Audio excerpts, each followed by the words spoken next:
భారతదేశ పౌరులందరూ భారత గణతంత్ర దినోత్సవాన్ని ఒక పండుగ వాతావరణంలో జరుపుకుంటున్నారు. డాక్టర్ బిఆర్ అంబేద్కర్ గారు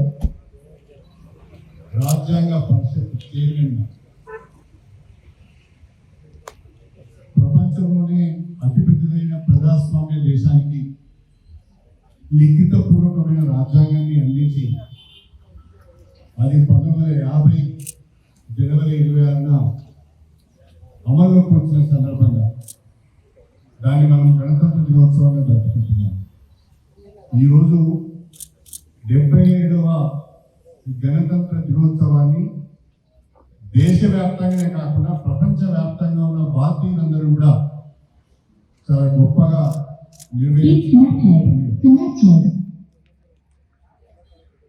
రాజ్యాంగం అమల్లోకి వచ్చిన తర్వాత రాజ్యాంగం ద్వారా భారతదేశ పౌరులందరికీ సమాన హక్కులు కల్పించబడ్డాయి. ఉన్నవారు లేనివారు అనే తేడా లేకుండా, చదువుకున్నవారు చదువు రాని వారు అనే తేడా లేకుండా, కులాలకు మతాలకు ప్రాంతాలకు అతీతంగా ప్రజలందరికీ సమాన హక్కులు కల్పించిన, ఇబ్బంది వచ్చినా, ఏమైనా కష్టం వచ్చినా, ఏమైనా నష్టం వచ్చినా మనం ప్రభుత్వాన్ని ప్రశ్నిస్తున్నాం. అవసరం పుట్టే కోర్టులకు వెళ్తున్నాం, న్యాయాన్ని పొందే ప్రయత్నం చేస్తున్నాం. ఇదంతా ప్రక్రియ జరుగుతున్నది అంటే కారణం రాజ్యాంగం అని చెప్పడంలో నాకు ఎలాంటి సందేహం లేదు. అయితే కొంతమంది పాలకులు కావాలని రాజ్యాంగానికి పూర్తి వచ్చే ప్రయత్నం చేస్తున్నారు. రాజ్యాంగ స్ఫూర్తిని తగ్గించే ప్రయత్నం చేస్తున్నారు. డాక్టర్ బిఆర్ అంబేద్కర్ గారిని అవమానించే ప్రయత్నం చేస్తున్నారు. దళితుల పైన, స్త్రీల పైన, మైనారిటీల పైన దేశవ్యాప్తంగా దాడులు జరుగుతున్నాయి. ఆ దాడులను అరికట్టడంలో కూడా కేంద్ర ప్రభుత్వం ఘోరంగా విఫలమైందని చెప్పడంలో నాకు ఎలాంటి సందేహం లేదు. రాజ్యాంగంలో కులాలకు మతాలకు అతీతంగా పరిపాలన సాగాలి, ప్రజలకు పథకాలు అందాలి, న్యాయం జరగాలని అంబేద్కర్ గారు ఆలోచిస్తే ఇవాళ కులాలను రెచ్చగొట్టి, మతాలను రెచ్చగొట్టి, ప్రాంతాలను రెచ్చగొట్టి, ప్రజల మధ్యన విద్వేషాలను రెచ్చగొట్టి రాజకీయ పబ్బ పడుకునే ప్రయత్నం జరుగుతున్నది. దీని పట్ల భారత ప్రజలు అప్రమత్తంగా ఉండాలని చెప్పి కూడా నేను ఈ సందర్భంగా కోరుతున్నాను. భారతదేశానికి స్వాతంత్రం వచ్చింది, రాజ్యాంగం అమలుకి వచ్చింది. కానీ ఆ రాజ్యాంగాన్ని అమలు చేసే విషయంలో పాలకులు చిత్తశుద్ధితో పనిచేయడం లేదు అని చెప్పి ఈ సందర్భంగా తెలియజేసుకుంటున్నాను. అందుకే ఇప్పటికి కూడా భారతదేశంలో అంతరాలు ఉన్నాయి. ప్రజలు అప్రమత్తం కాకపోతే, పాలకులు ఇష్టారీతిగా అవినీతి అక్రమాలకు పాల్పడితే, అడిగేవాడు లేకపోతే ఇంకా మనము నష్టపోతామనే విషయాన్ని కూడా నేను ఈ సందర్భంగా తెలియజేస్తున్నాను. అందుకే అవినీతి రహిత పాలన భారతదేశానికి అవసరం. అప్పుడే సమాజ నిర్మాణం జరుగుతుంది, ప్రజలందరికీ కూడా న్యాయం జరుగుతుంది.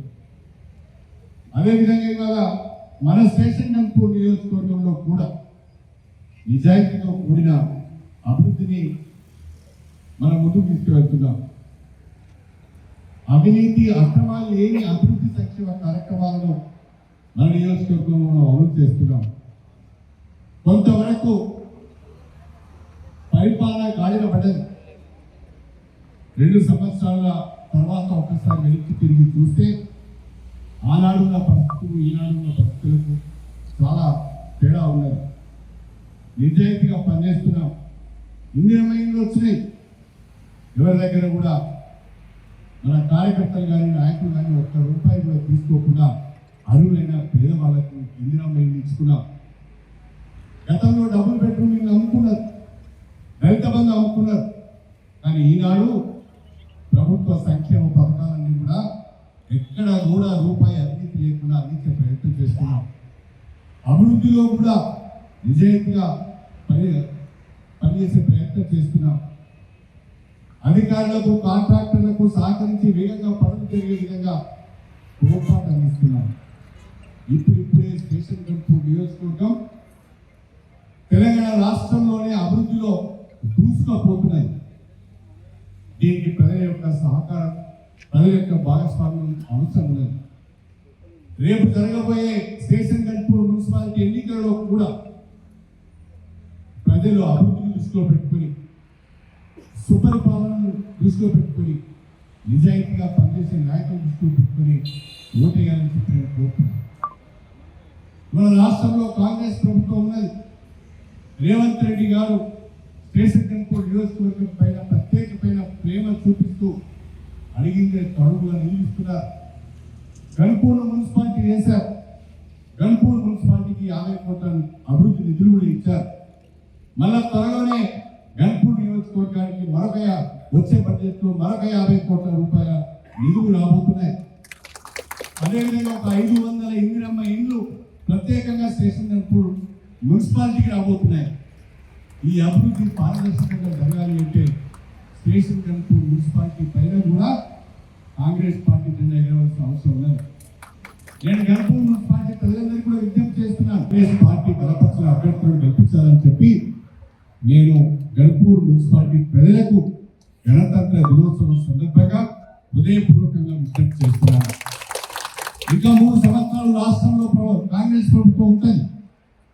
కాంగ్రెస్ ప్రభుత్వం యొక్క సహకారం లేకుండా అభివృద్ధి కార్యక్రమాలు మనం చేసుకోలేము. కాబట్టి ప్రభుత్వం యొక్క సహకారం మనకు కావాలి. ఇక్కడ కూడా కాంగ్రెస్ పార్టీ అధికారంలో ఈ మున్సిపాలిటీ ఉన్నప్పుడే అది సాధ్యమవుతుందనే విషయాన్ని ప్రజలకు గుర్తు చేస్తూ స్టేషన్ గన్పూర్ నియోజకవర్గాన్ని అభివృద్ధిలో అగ్రభాగాన్ని నిలబెట్టడమే లక్ష్యంగా నేను పనిచేస్తున్నాను. అందుకు మీ అందరి సహకారం కావాలని ప్రత్యేకంగా కోరుకుంటూ నేను ఈరోజు మళ్ళీ ఈ గణతంత్ర దినోత్సవం రోజున నియోజకవర్గ ప్రజలకు మరొకసారి ఒక మాట చెప్తున్నాను. మీరు నాకు రాజకీయ జన్మనిచ్చారు, నేను అది మర్చిపోను. నా శరీరంలో శక్తి ఉండని రోజులు, నేను రాజకీయం చేసిన రోజులు గణపురం నియోజకవర్గానికి నా యొక్క అనుభవం కానీ, నా యొక్క అధికారం కానీ, నా అవకాశాలన్నీ కూడా గణపురం నియోజకవర్గ ప్రజలకే చెందుతాయి అని చెప్పి ఈ నియోజకవర్గ అభివృద్ధి, ఈ ప్రజల సంక్షేమమే ధ్యేయంగా నేను పనిచేయడం జరుగుతుంది. అందుకు మీ అందరి ఆశీర్వాదం ఉండాలని చెప్పి హృదయపూర్వకంగా కోరుకుంటూ స్టేషన్ గన్పూర్ నియోజకవర్గ ప్రజలకు, దేశ ప్రజలందరికీ కూడా గణతంత్ర దినోత్సవ శుభాకాంక్షలు తెలియజేసుకుంటూ సెలవు తీసుకుంటున్నాను. జై హింద్. Local to global news at your finger tips. మీ చేతిలో ఒక ఆయుధం. Download Raw TV app. Media legend Ravi Prakash is back.